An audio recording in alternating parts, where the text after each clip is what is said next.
Good morning dear students. हम लोग discount topic कर रहे थे जर्नल में और आज उसके कुछ इलस्ट्रेशंस हम लोग देखेंगे।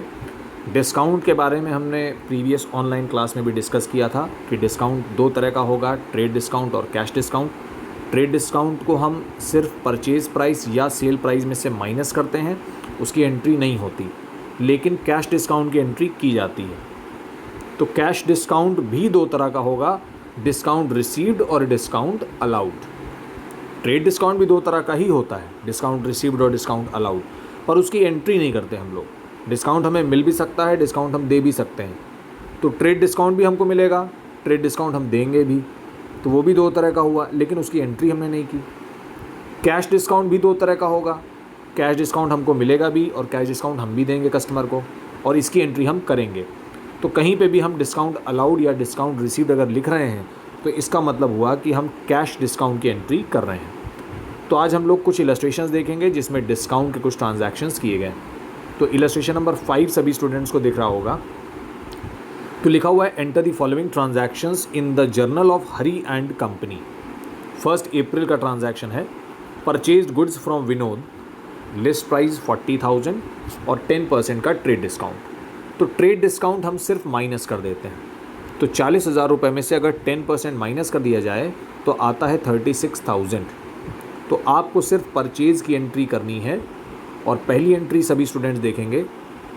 एंट्री की गई है purchases account debit to Vinod, क्योंकि ये क्रेडिट ट्रांजैक्शन है, क्योंकि पूरे पॉइंट में ऐसा कहीं नहीं लिखा है कि हमने पेमेंट कर दिया है, तो इसका मतलब ये क्रेडिट ट्रांजैक्शन है। तो परचेजेज अकाउंट डेबिट हो जाएगा। क्यों डेबिट हो जाएगा? Because it is an increase in expense. तो डेबिट क्रेडिट के रूल्स सभी स्टूडेंट्स अपने सामने रखेंगे और एक अलग पंच शीट पे उसको आप लिख लेंगे। और विनोद को हम क्रेडिट क्यों कर रहे हैं? Because it is an increase in liability, और इस लाइबिलिटी का नाम क्या है? ये है क्रेडिटर। क्रेडिटर कौन होते हैं? जिससे हम गुड्स परचेज करते हैं क्रेडिट पे। तो लाइबिलिटी हमारी इंक्रीज़ हो रही है और एक्सपेंस भी हमारा इंक्रीज़ हो रहा है। तो डेबिट क्रेडिट के रूल के according increase in expenses debited and increase in liability is credited. तो ये एंट्री हमारी हो गई गुड्स को परचेज़ करने की। तो इसमें हमने डिस्काउंट को कहीं से भी अलग से नहीं लिखा है, सिर्फ माइनस कर दिया है। तो ट्रेड डिस्काउंट के साथ आप सिर्फ यही करेंगे कि उसे सिर्फ आप माइनस कर देंगे। उसके बाद क्या होता है कि हमने पहले गुड्स खरीदे और बाद में हमने कुछ गुड्स वापस भी कर दिए। तो 2 तारीख को हमने विनोद को 1,000 रुपये के गुड्स वापस किए। 1,000 लिस्ट प्राइस था, और ऊपर भी ध्यान दीजिए फर्स्ट पॉइंट में भी लिस्ट प्राइस 40,000 था। तो लिस्ट प्राइस पे 10% का डिस्काउंट है। तो जब आप गुड्स खरीदेंगे तो आप डिस्काउंट पे परचेज़ कर रहे हैं, तो जब आप वापस करेंगे तो वापस भी डिस्काउंट पे ही करेंगे। तो अब सभी स्टूडेंट्स पहले सेकेंड एंट्री चेक करें। पहली एंट्री और सेकेंड एंट्री को हम लोग साथ में देखेंगे। परचेज़ का उल्टा होता है परचेज़ रिटर्न। तो एंट्री भी देखिए बिल्कुल ऑपोजिट की गई है। पहली एंट्री है परचेज़ टू विनोद और दूसरी एंट्री है Vinod debit to purchase return. सिर्फ आपको परचेज़ की जगह परचेज़ रिटर्न लिख देना है। तो विनोद को डेबिट क्यों किया? Because now it is a decrease in liability, आपकी लाइबिलिटी कम हो रही है। और परचेज़ रिटर्न को हमने क्रेडिट क्यों किया? Because now it is a decrease in expense also. पहले आपने एक्सपेंस कर दिया था 36,000 का, पर अब उसमें से आप 900 रुपये के गुड्स वापस कर दे रहे हैं। तो इसका मतलब अब आपको 900 रुपये का पेमेंट नहीं करना पड़ेगा, तो आप एक्सपेंस को कम कर रहे हैं। तो परचेज़ रिटर्न को कम कर दिया गया है 900 रुपये। परचेज़ रिटर्न को मतलब बढ़ा दिया गया है, तो परचेज़ कम हो गया हमारा। तो ये एंट्री हो गई फर्स्ट एंट्री, और सेकेंड एंट्री देखिए बिल्कुल ऑपोजिट लग रही है हमको। परचेज़ का उल्टा ट्रांजैक्शन होता है परचेज़ रिटर्न। तो 36,000 के गुड्स हमने पहले परचेज़ किए, उसमें से 900 के गुड्स हमने वापस कर दिए। तो अब अगर हम विनोद को पेमेंट करें, विनोद को हमें पैसा देना पड़ेगा, तो अब अगर हम पेमेंट करेंगे तो हम कितने रुपए का पेमेंट करेंगे?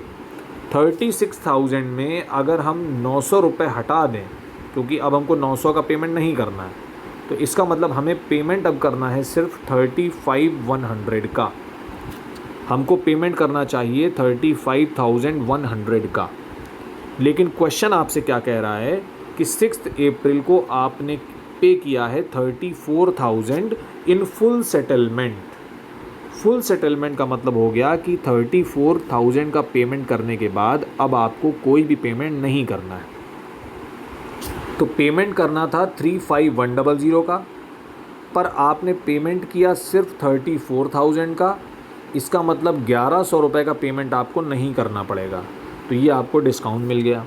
तो इसको हम बोलते हैं डिस्काउंट रिसीप्ट। तो हमारी लाइबिलिटी तो पूरी कम हो गई, 35,100 रुपये की लाइबिलिटी आपकी पूरी की पूरी कम हो गई। और आपका कैश भी कम हो गया, 34,000। कैश क्या होता है? असेट होता है, तो आपका असेट भी कम हो गया। और दूसरी तरफ आपको 1,100 रुपये का इनकम हो गया। क्यों? क्योंकि ये डिस्काउंट मिल रहा है आपको, तो ये आपका फ़ायदा है। तो आपको 1,100 रुपये का जो आपका इनकम है वो इंक्रीज़ कर गया। तो डेबिट क्रेडिट के रूल के हिसाब से अगर हम चेक करें तो decrease in liability is credited, decrease in asset,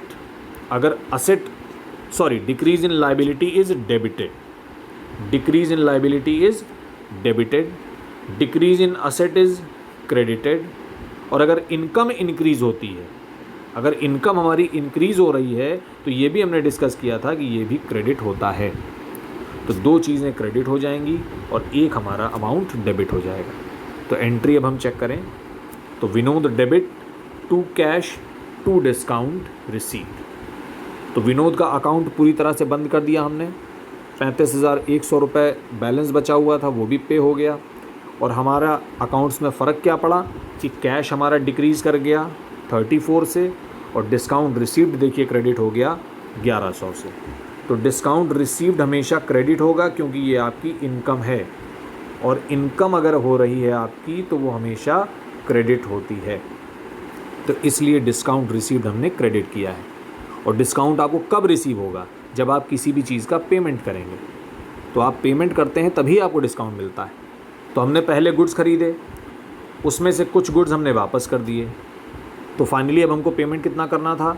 35,100 का, लेकिन हमने पे कितना किया? 34, तो 1,100 का डिस्काउंट हमको मिल गया। तो डिस्काउंट आपकी इनकम हो गई, उसको आपने क्रेडिट कर दिया। तो ये थे परचेज़ के ट्रांजैक्शन। तो परचेज़ हमने किए गुड्स, फिर वापस किए और फिर फाइनल पेमेंट कर दिया विद डिस्काउंट। तो आई होप ये इलस्ट्रेशन समझ में आ गया होगा सभी स्टूडेंट्स को। इलस्ट्रेशन नंबर 5 था और बहुत ही डिफ़िकल्ट इलस्ट्रेशन नहीं है, ये सिंपल ट्रांजैक्शंस हैं डिस्काउंट के। उसके बाद इलस्ट्रेशन नंबर 6 अगर देखें तो वो है सेल्स का इलस्ट्रेशन। जैसे अभी हमने परचेज़ के ट्रांजैक्शन किए हैं, तो इलस्ट्रेशन नंबर 6 में आपको सेल्स के ट्रांजैक्शन मिल जाएंगे और कोई डिफरेंस नहीं है। तो एंट्री हमारी रिवर्स हो जाएगी। तो पहले हमारी एंट्री हो रही थी purchase debit to Vinod. Goods आप परचेज़ करोगे तो परचेज़ अकाउंट डेबिट होगा, purchase account debit to Vinod. लेकिन अगर अब हम गुड्स को सेल करें तो एंट्री हो जाएगी कस्टमर डेबिट टू सेल्स। तो परचेज़ अकाउंट डेबिट होता है, सेल्स अकाउंट क्रेडिट होता है। सेल्स अकाउंट क्रेडिट क्यों होता है? Because it is increase in revenue. और सभी स्टूडेंट डेबिट क्रेडिट के रूल में चेक करें कि increase in revenue is always credited. तो सेल हमेशा क्रेडिट होती है, परचेज़ हमेशा डेबिट होता है। ये एक जनरल रूल है जो हमने ऑलरेडी डिस्कस किया है। तो ठीक इलस्ट्रेशन 6 भी इलस्ट्रेशन नंबर 5 की तरह है। सभी स्टूडेंट इलस्ट्रेशन नंबर 6 को अपने आप देखेंगे। ये PDF फाइल मैं शेयर कर दूंगा। ये DK गोयल बुक के कुछ क्वेश्चंस हैं, सिलेक्टेड क्वेश्चंस, जो कि मैं PDF शेयर कर दूंगा ग्रुप पे। तो सभी स्टूडेंट डाउनलोड करके इलस्ट्रेशन नंबर 6 को अपने आप देख लेंगे। तो जैसे प्रीवियस इलस्ट्रेशन में 3 एंट्रीज़ थे, उसी तरह से 3 एंट्रीज़ यहाँ पे भी किए गए हैं। और आप देखेंगे कि सारी एंट्री रिवर्स है और कुछ भी नहीं है। उसके बाद हम इलस्ट्रेशन नंबर 7 पे आ जाते हैं। इलस्ट्रेशन नंबर 7 में भी सिमिलर ट्रांजैक्शंस हैं, कोई बहुत डिफ़िकल्ट ट्रांजैक्शन नहीं दिया हुआ है। तो पहला लिखा हुआ है बॉट गुड्स फ्रॉम मोहन और लिस्ट प्राइस है 10,000 और 15% का ट्रेड डिस्काउंट है। तो 15% का ट्रेड डिस्काउंट मैंने आपको पहले ही बता दिया कि ट्रेड डिस्काउंट तो सिर्फ माइनस किया जाता है, एंट्री तो कहीं नहीं होती इसकी। तो आप क्या करेंगे? परचेज़ कर रहे हैं हम लोग गुड्स, साफ साफ लिखा हुआ है बॉट गुड्स, तो इसका मतलब परचेज़ अकाउंट तो डेबिट हो जाएगा। और पूरे पॉइंट में ऐसा कहीं नहीं लिखा है कि कैश पेमेंट किया गया है। तो आप क्रेडिट किसको करेंगे? फिर मोहन को क्रेडिट करेंगे क्योंकि ये एक क्रेडिट ट्रांजैक्शन है। तो एंट्री हो गई purchase account debit to Mohan और 10,000 में 15% माइनस कर दीजिए। तो ये देखिए पहली entry, purchase account debit to Mohan 8500, ये एंट्री हमारी पहली एंट्री हो गई। उसके बाद सेकेंड ट्रांजैक्शन देखते हैं। सेकेंड ट्रांजैक्शन लिखा है settled the account of Mohan bye paying cash under a discount of 4%। मतलब हमने मोहन का पूरा पेमेंट कर दिया 8,500 रुपये का और हमको 4% का डिस्काउंट मिल गया। तो जो एंट्री अभी हमने इलस्ट्रेशन नंबर 5 में की थी, थर्ड एंट्री, सेम एंट्री यहाँ भी हो जाएगी। तो डेबिट द रिसीवर, तो मोहन तो डेबिट हो जाएंगे, कैश क्रेडिट हो जाएगा और डिस्काउंट रिसीव्ड भी क्रेडिट हो जाएगा। सेम एंट्री है जो अभी हमने विनोद के साथ की थी। तो ये देखिए, मोहन को पहले हमने क्रेडिट किया था 8,500 से, अब हमने डेबिट कर दिया 8,500 से। तो क्रेडिट 85 और डेबिट 85, मोहन का अकाउंट तो बंद हो गया पूरा का पूरा। अब फ़र्क क्या पड़ा, कैश हमारा डिक्रीज़ कर गया, कितना, 8,160 रुपये, और डिस्काउंट आपको मिल गया तो इनकम आपकी इंक्रीज़ कर गई, तो क्रेडिट होता है 4%। 8,500 का 4% 340 रुपये आएगा, तो ये आपको डिस्काउंट मिल गया। तो इलस्ट्रेशन नंबर 5 की थर्ड एंट्री और यहाँ पे जो ये एंट्री हमने की है बिल्कुल सेम एंट्री हो रही है, सिर्फ अमाउंट्स हमारे चेंज हो रहे हैं, नाम चेंज हो गया है और कुछ भी नहीं है। तो सभी स्टूडेंट रिलेट करके देखेंगे इसको तो आपको लगेगा कि कोई डिफरेंस नहीं है, सिर्फ अमाउंट चेंज हो रहे हैं। परचेज़ हमेशा डेबिट ही होगा, डिस्काउंट रिसीव्ड हमेशा क्रेडिट ही होगा, डिस्काउंट अलाउड अगर है तो डेबिट होगा वो, तो रिसीव कर रहे हैं तो इनकम है तो क्रेडिट हो गई, अलाउ कर रहे हैं एक्सपेंस हो गया, डेबिट होगा। तो सिंपल जो डेबिट क्रेडिट के रूल्स हैं हम उन्हीं को अप्लाई कर रहे हैं, तो उससे हमारी सारी एंट्रीज आराम से बन जाएंगी। अब थर्ड ट्रांजैक्शन देखते हैं। लिखा है bought goods for cash, list price 50,000, 20% trade discount, 5% cash discount. तो साफ साफ लिखा है बॉट गुड्स फॉर कैश, तो इसका मतलब अब हमको नाम लिखने की ज़रूरत नहीं है। अगर नाम दिया भी होता तब भी ना लिखते हम, क्योंकि कैश परचेज़ किया गया है तो एंट्री हो जाती है purchase account debit to cash. तो अगर हम यहाँ पे एंट्री कर रहे हैं परचेज टू मोहन, तो अब क्या करेंगे, परचेज टू कैश। बस अब हम साथ में डिस्काउंट भी लिख देंगे क्योंकि हमको डिस्काउंट भी मिल रहा है 5% का। तो सबसे पहले आप क्या करेंगे, 50,000 में से 20% माइनस कर दीजिए, ट्रेड डिस्काउंट सीधे माइनस हो जाता है। तो 50,000 में 20% माइनस किया तो आएगा 40,000 रुपये। तो गुड्स हमने कितने रुपए के परचेज़ कर लिए, 40,000 रुपये के, तो परचेज अकाउंट में डेबिट हो जाएगा 40,000। अब कैश पेमेंट आप कर रहे हो तो कैश अगर पे होता है तो क्रेडिट होता है। तो कैश कितना पे किया जाएगा, 40,000 में पहले आप 5% माइनस करेंगे, तो 40,000 का 5% आता है 2,000 रुपये। तो 2,000 तो हमको डिस्काउंट मिल गया, तो हमने पेमेंट कितना किया, सिर्फ 38,000 रुपीज़। तो कैश कितना क्रेडिट होगा, 38, और डिस्काउंट कितना क्रेडिट होगा, 2,000 रुपये। तो इस तरह से हमारी पूरी एंट्री कंप्लीट हो जाएगी। तो ये देखिए एंट्री लिखी हुई है, third entry purchase debit to cash to discount.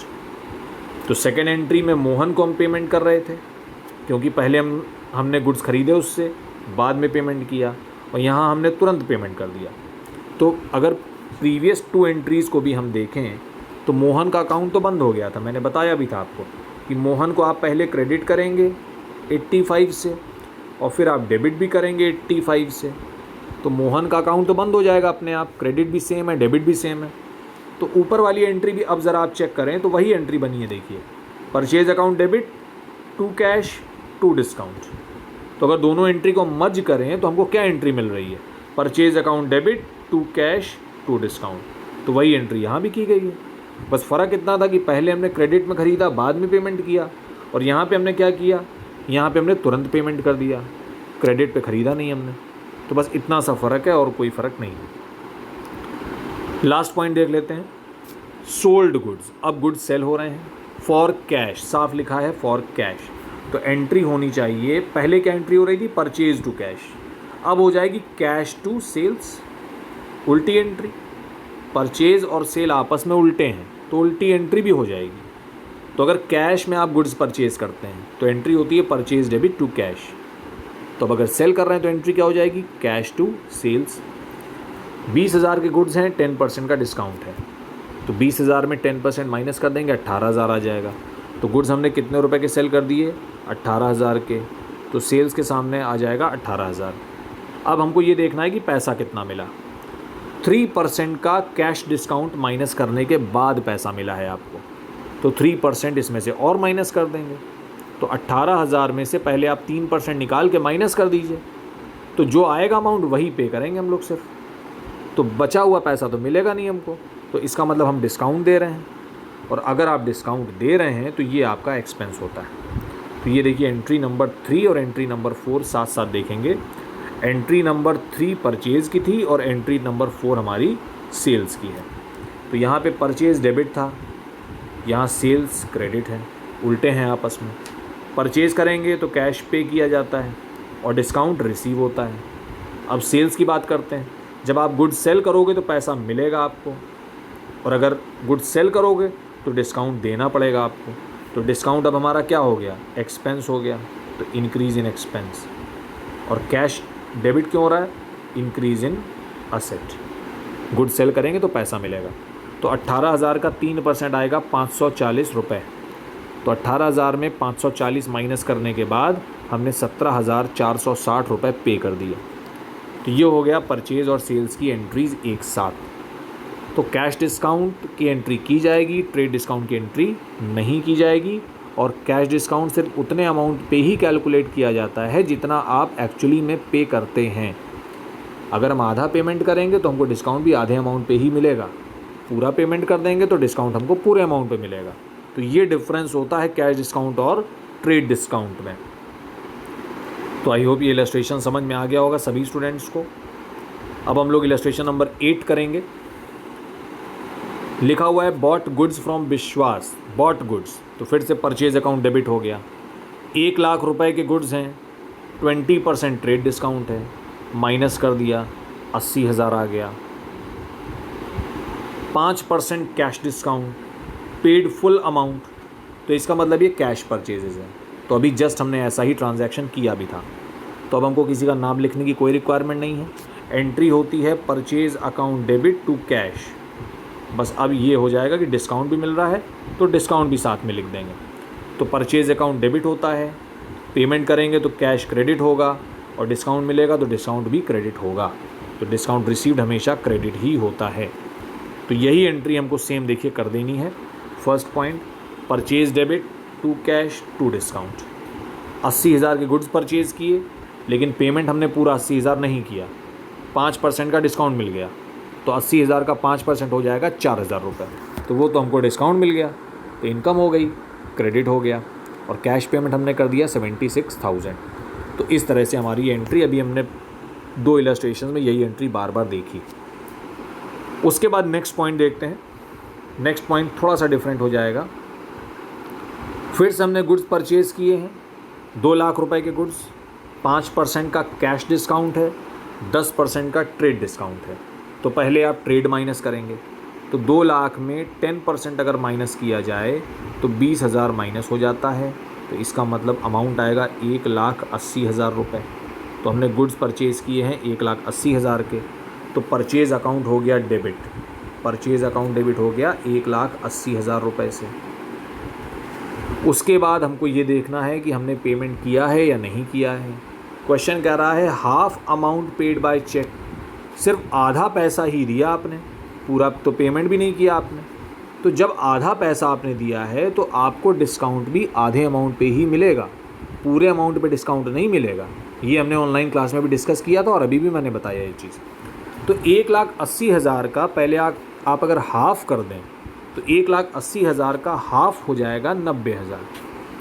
तो इसका मतलब हमको 90,000 रुपये पे डिस्काउंट मिलेगा और 90,000 पे नहीं मिलेगा, क्योंकि 1,80,000 में से आधा पेमेंट आप कर रहे हो और आधा पेमेंट आप नहीं कर रहे हो। तो आधा पेमेंट कितना हुआ, 90, तो उस पर तो डिस्काउंट मिल गया आपको। तो कितना डिस्काउंट है, यहाँ पे डिस्काउंट देखिए लिखा हुआ है 5% कैश डिस्काउंट। तो 90,000 पे डिस्काउंट मिलेगा और 90,000 रुपये तो दिया ही नहीं है आपने, तो ये तो क्रेडिट परचेज़ हो गई। तो जब क्रेडिट परचेज़ होती है तो हम एंट्री क्या करते हैं, purchase account debit to creditor, जिसका नाम जो भी नाम दिया वो नाम लिख दीजिए। तो एंट्री हो जाएगी purchase account debit to Trisha. तो 180 में 90 तो त्रिशा के सामने लिख दीजिए, क्योंकि ये क्रेडिटर है, क्रेडिट होगा। और आधा पेमेंट कर रहे हैं आप, तो पेमेंट करते हैं तो कैश भी क्रेडिट होता है। तो 90,000 रुपये लेकिन पेमेंट हम नहीं कर रहे हैं, हम 90,000 रुपये पेमेंट कर रहे हैं 5% के डिस्काउंट के बाद। तो 90,000 का 5% आता है 4,500 रुपये, तो आपको डिस्काउंट मिलेगा 4,500 रुपये का। तो डिस्काउंट हो जाएगा 4,500, और जो बचा हुआ अमाउंट है 85500, सिर्फ हम इतना अमाउंट पे करेंगे कैश में। तो ये एंट्री होगी। तो यहाँ पे क्रेडिट ट्रांजैक्शन और कैश ट्रांजैक्शन एक साथ हो गया है और कुछ नहीं। तो हमने गुड्स परचेज़ किए 180 के, आधा पेमेंट किया ही नहीं आपने, तो वो तो क्रेडिट चला गया, क्रेडिट परचेज़ हो गई आपकी। तो 90 तो अलग हो गया बिल्कुल। अब बचा 90, तो 90,000 पे आपको मिल गया 5% का डिस्काउंट। तो डिस्काउंट रिसीव्ड होता है क्रेडिट, तो 4,500 रुपये हो गया क्रेडिट। और जो बचा हुआ अमाउंट था वो आपने पे कर दिया चेक से। तो चेक से दिया है तो बैंक लिख देंगे, और अगर कैश में दिया होता तो कैश लिख देते। तो यहाँ पे कैश और क्रेडिट ट्रांजैक्शन एक साथ हो गया। तो जितना अमाउंट हमने पे किया उतने पे डिस्काउंट मिला, और जितना हमने नहीं पे किया वो हमने अलग ही लिख दिया। तो एंट्री होती है परचेज डेबिट टू त्रिशा और परचेज डेबिट टू कैश। तो या तो कैश ट्रांजैक्शन होगा या क्रेडिट ट्रांजैक्शन होगा, और यहाँ पे दोनों एक साथ हो गए तो आपने एक साथ लिख दिया उसको। परचेज तो डेबिट होना ही होना है हर हाल में, क्रेडिट क्या होना है, या तो कैश होना है या जो नाम दिया है वो होना है, तो दोनों ही हो गए ये देखिए। और कैश पे किया तो उस पर डिस्काउंट भी मिल गया, तो डिस्काउंट हमारी इनकम हो रही है वो भी क्रेडिट हो गई।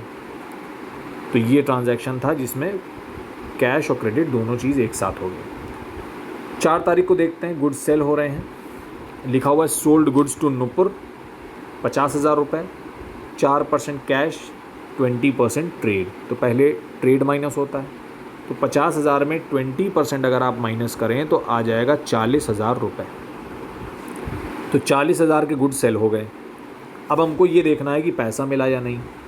तो पहली बात, अगर गुड्स सेल हो रहे हैं तो सेल्स अकाउंट तो क्रेडिट हो जाएगा, परचेज डेबिट होता है और सेल्स क्रेडिट होता है। तो सेल्स तो क्रेडिट हो गया 40,000 से। अब पैसा मिला या नहीं ये देखना है हमको। कह रहा है half amount received by cash and balance by cheque. तो पैसा कैश में मिले या चेक में मिले, पैसा तो पूरा मिल गया। इसका मतलब आपको कैश में पैसा मिल जाए या चेक में मिल जाए तो इसका मतलब पूरा का पूरा पैसा हमको मिल गया। तो ये पूरा आपका कैश ट्रांजैक्शन है, तो आप पूरे के पूरे 40,000 पे कैश डिस्काउंट कैलकुलेट कर सकते हैं। तो 4% कैश डिस्काउंट था आपका। तो 40,000 का 4% अगर कैलकुलेट किया जाए तो 1,600 रुपये आता है। तो इसका मतलब 1,600 रुपये आपको डिस्काउंट देना पड़ेगा। अब आपको डिस्काउंट मिलेगा नहीं, आप गुड्स सेल कर रहे हो, तो जब आप गुड्स सेल करते हैं तो आप डिस्काउंट देते हैं कस्टमर को, और अगर हम डिस्काउंट दे रहे हैं तो इसका मतलब हमारा एक्सपेंस हो रहा है, और एक्सपेंस हमेशा डेबिट होता है। तो ये हो जाएगा डिस्काउंट अलाउड। जैसे अभी हमने देखा कि रिसीव्ड, डिस्काउंट रिसीव्ड क्रेडिट हो रहा था, तो डिस्काउंट अलाउड क्या होगा, ये डेबिट होगा। तो 1,600 रुपये का तो डिस्काउंट दे दिया आपने। अब कितना अमाउंट बचा, पैसा कितना मिलेगा आपको, 38400। इतना पैसा मिलना चाहिए आपको। और ये पैसा कैसे मिल रहा है, आधा कैश से मिल रहा है, आधा चेक से मिल रहा है। तो 38400 का आधा कितना होता है, 19,200 रुपये। तो 19,200 हमको कैश में मिल जाएंगे, 19,200 हमको चेक से मिल जाएंगे। तो आप कैश को भी डेबिट कर देंगे, बैंक को भी डेबिट कर देंगे, क्योंकि कैश और बैंक दोनों ही हमारे एसेट हैं, तो दोनों ही डेबिट हो जाएंगे। तो इस तरह से ये एंट्री हमारी कंप्लीट हो जाएगी। तो cash debit, bank debit, discount debit to sales. तो ये एंट्री देख लेते हैं हम लोग। ये देखिए यहाँ की गई है, cash debit, bank debit, discount debit to sales. तो गुड्स सेल हो गए, इंक्रीज इन रेवेन्यू। कैश और बैंक रिसीव हो गया, इंक्रीज इन असेट। डिस्काउंट दे रहे हैं हम, इंक्रीज इन एक्सपेंस। ये सब रूल के अकॉर्डिंग चल रहा है, कुछ भी बिना रूल के हम लोग डिस्कस नहीं कर रहे हैं। तो इस तरह से परचेज सेल की एंट्री की जा रही है। नेक्स्ट पॉइंट देख लेते हैं। सोल्ड गुड्स टू अनुराधा, 1,00,000 रुपए के गुड्स, 10% का ट्रेड डिस्काउंट माइनस कर दीजिए, आ जाएगा 90,000 रुपये। तो गुड्स हमने सेल कर दिए 90,000 के, तो सेल्स अकाउंट क्रेडिट हो जाएगा 90,000 से। तो सेल्स तो हो गया क्रेडिट। उसके बाद 5% का कैश डिस्काउंट है, if payment is received with in 15 days. तो मैंने बताया था कि कैश डिस्काउंट हमेशा कंडीशनल होता है। तो कंडीशन है कि अगर पैसा 15 दिन में मिल जाएगा तो डिस्काउंट दे दिया जाएगा। 80% पेमेंट रिसीव्ड ऑन 18 मार्च। तो पैसा मिल रहा है 18 मार्च को, तो यानी 6 मार्च को आप सिर्फ गुड्स सेल कर दीजिए बस, और कुछ मत करिए। तो 6 तारीख को देखिए हमने गुड्स को सिर्फ सेल किया है, ये देखिए 6 तारीख को अनुराधा डेबिट टू सेल्स 90,000 के गुड्स हमने सेल कर दिए 6 तारीख को। अब पैसा वो दे रही है 18 तारीख को, तो 18 तारीख को अब आप क्या करेंगे, 18 तारीख को वो सिर्फ 80% पैसा दे रही है, तो 90,000 का अगर 80% निकाला जाए तो 8 9 जा 72,000 रुपीज़ आता है। वो 72,000 रुपीज़ पे कर रही है आपको, और ये जो अमाउंट पे किया जा रहा है ये 15 दिन के अंदर ही पे किया जा रहा है, क्योंकि 6 तारीख के बाद अगर आप 15 दिन इसमें और ऐड करें तो आता है 21 तारीख 21 मार्च। यानी अगर वो 21 तारीख तक पैसा देती है तो आप डिस्काउंट देंगे, और 21 तारीख के बाद देगी तो आप डिस्काउंट नहीं देंगे। तो अभी तो 18 को दिया जा रहा है, तो मतलब 21 तारीख के पहले पैसा मिल गया हमको। तो अब हम क्या करेंगे, 72,000 पे आप 5% का डिस्काउंट उसको दे दीजिए। तो अब आपको पैसा मिल रहा है कितना, सिर्फ 68,400, और डिस्काउंट आपने कितना दे दिया 5%। तो 72,000 का 5% आता है 3,600। तो एंट्री हो जाएगी bank debit discount allowed debit to Anuradha हो जाएगा अब, क्योंकि गुड्स तो पहले ही सेल हो चुके हैं। तो अब आप दोबारा से सेल्स अकाउंट को क्रेडिट मत कर दीजिएगा। तो अनुराधा का अकाउंट देखिए, पहले हमने डेबिट किया था कितने से, 90,000 से, और क्रेडिट कितने से कर दिया, 72 से। तो 90 पहले आपने डेबिट किया और 72 आपने क्रेडिट भी कर दिया। तो अब बचा कितना, सिर्फ 18,000 बचा। ये हम बाद में लेंगे, जब क्वेश्चन अगर कहेगा तो लीजिए, नहीं कहेगा तो छोड़ दीजिए। तो 80% पेमेंट सेटल हो गया, 80% अमाउंट हमारा सेटल हो गया, ये देखिए। तो ये एंट्री बन गई पैसा रिसीव करने की, और डिस्काउंट भी हमने दे दिया है 3,600 रुपये का। अब देखते हैं लास्ट ट्रांजैक्शन।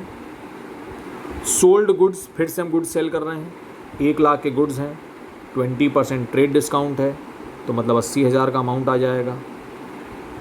10% कैश डिस्काउंट है।